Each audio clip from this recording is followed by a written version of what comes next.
Simula nga po mga ka-one stories ng kunin ng Philadelphia 76ers si Paul George, expected na nga sana ng kanilang team na ito ang magiging huling susi para mag-compete sa kampyonato. Ngunit lahat nga ng kanilang akala hindi nagkatotoo matapos silang maagang mabaon sa ibaba ng standings kasunod ng pagtatamo ng injury ng majority sa mga key superstar kagaya ni Paul George na pinag-iisipan na ngang tuluyang i-shutdown kasunod ng injury. Kinakausap na rin naman ito ang ilang mga eksperto sa posibilidad na pagsailalim niya sa isang operasyon. Kahit man may pag-asa pa silang makapasok sa play-in tournament, mukhang nangangamoy na hindi na nila kaya pang mag-compete laban sa mga contender. Base nga po sa balita ngayon, kinukonsidera naman ng front office ng Philadelphia na i-trade si Paul George sa off-season since halos wala rin naman nga itong impact sa team sa kanyang napakalaking kontrata. May ibang nga kupunan pa rin naman ang interesado sa kanya kaya hindi sila mahihirapan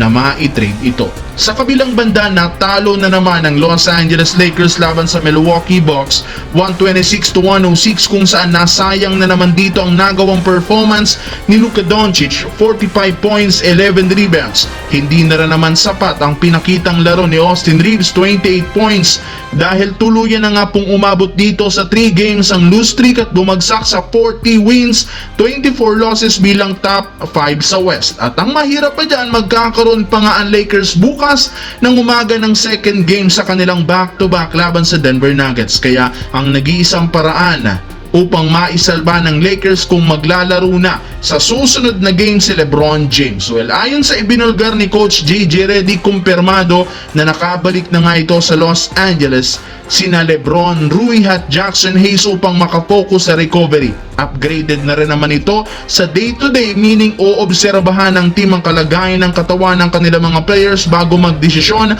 kung paglalaroin na o hindi pa. Pero ayon sa isang analyst, malaki ang posibilidad na paglaruin na lang nila ang nasabing players sa pagbabalik ng team sa home court.